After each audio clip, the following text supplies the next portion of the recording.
Adam Bjaranson, Michael Holton with you. With the St. Patrick's Day. Hope you guys are playing it safe out there. We are talking Trailblazers. This is, of course, the magazine show. I like using that. You don't see magazine shows that much anymore.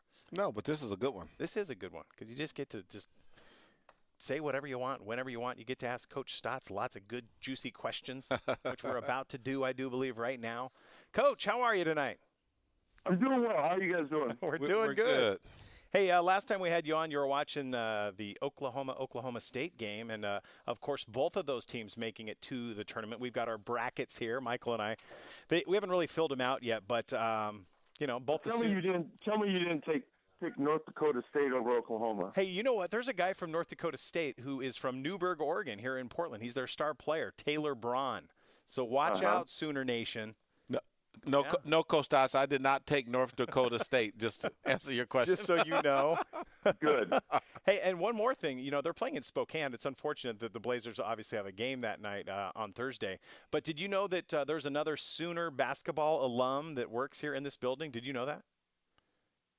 I'm not sure that I did. Okay, Omar Leary. He's the of course. Yeah. Of course. Yeah. So you remember Omar. I worked the camp with Omar this summer. Okay, there you go. Yeah. So I didn't know if you guys had ever made that connection with Oklahoma basketball. So are you charged up? Do you get kind of charged up for the NCAA tourney?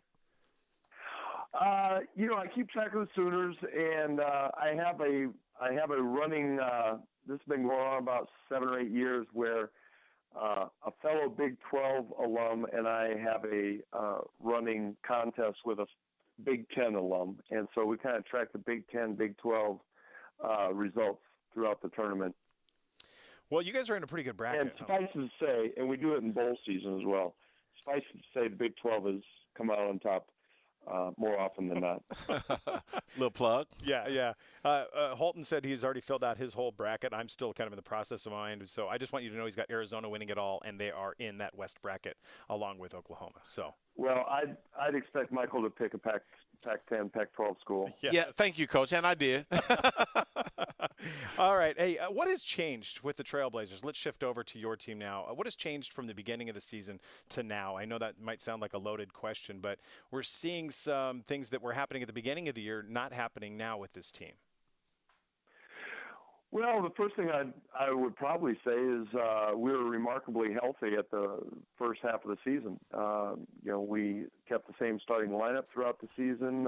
We didn't have any injuries to speak of.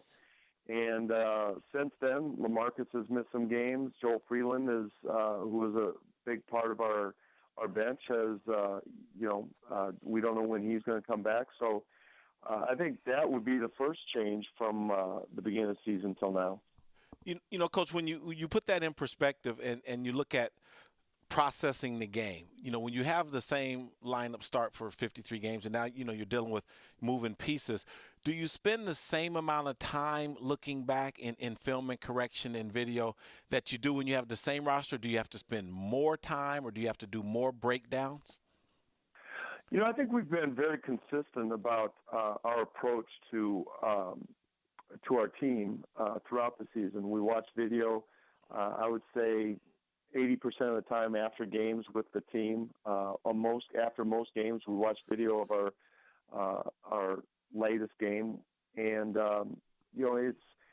it's a constant process. And as the season goes along, there's a little bit less because you really don't add that much more. There's tweaking here and there, but it's in the beginning of the season, there's more.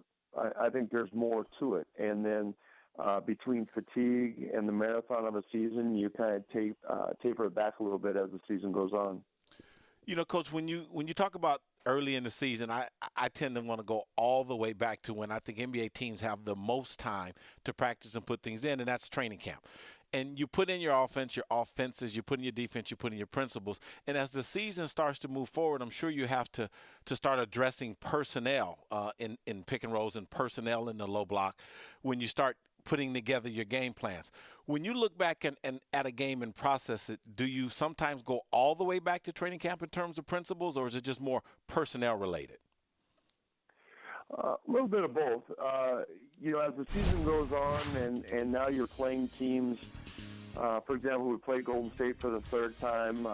We played San Antonio for the fourth time. So you have a good understanding of I should say you have a better understanding of the team's personnel, and you have a more of a reference point since you've played them relatively recently. But you always want to commit to your principles, and whether it's at practice reviewing your shell defense or reviewing 5-on-0 offense or whatever it is, you always need to review and refresh and make sure that the team understands that you always got to stay with the foundation and the basics of what this team is about. Blazers head coach Terry Stotts joining us here on Trailblazers Courtside. And, Coach, you were the first last night after the game to really kind of give credit where credit is due. And you talked about the spacing and Steph Curry and Klay Thompson and how effective they were. The pick-and-roll defense for you guys last night was kind of a tale of two halves. And no matter how often you try to hammer that point home in practice, sometimes it just gets lost out there on the floor. Is that something you're consistently trying to battle with each and every game that goes by or is coming up on the schedule? Well, pick-and-roll defense is a big part of the game, of the NBA game. It's funny when you, the next day or that evening when you watch the game film, and you realize that Steph Curry hit two shots off of a pick-and-roll, and they were both threes, but he only hit two shots off the pick-and-rolls. The other pick-and-rolls we switched, so he hit them one-on-one. And Steph Curry, basically, he didn't score the last 5 minutes of the game. He had one technical free throw, but he didn't score the last 5 minutes of the game. Other things, offensive rebounds, transition, they got an offense. There were other things that ended up costing this game in the last 5 minutes. Certainly, Steph Curry put on a show in the middle of the second half, but we didn't do enough of the other things at the end of the game to win the game. Coach, let me ask you a question, because in my opinion, 1-point games are difficult to process. I mean, if you win by one, it's equally difficult to process, because sometimes you feel like you played better than you did, and you lose by one and you played reasonably well. I mean, 25 assists, 37 field goals. There are so many things that you look at in building an 18-point lead that went well in the game. And when you're processing the game, is there a tendency in a 1-point game to highlight the 4 or 5 plays that could have swung it, or how much time you spend highlighting the positives and then trying to focus and building on those? That's a good point. It's very easy and I've said this a few times, where the narrative completely changes in a 1-point win versus a 1-point loss, and the reality is that everything is kind of in between. And had we won the game last night by a point, I think we would be talking about all the good things that we did well, and right. We won the game without LaMarcus, and the offense is clicking, and the passing and the shooting, and we lose the game by a point, and it's the other thing. So, as a coach, you really want to try and maintain perspective. Sometimes it's difficult. In wins, you try and correct, and in losses, I think a lot of it is whatever message you want to take, it's more in the delivery and how it's going to be received. So, like I told our team, and everybody knows we've lost a lot of close games to some good teams lately. And on the season, on the whole, we're still probably over 50% in those situations. But it's important that we realize that it's about the process, and it's the marathon of the NBA, and we need to continue to go towards the end of the season and the playoffs, and what we are going to do to be successful when that time comes.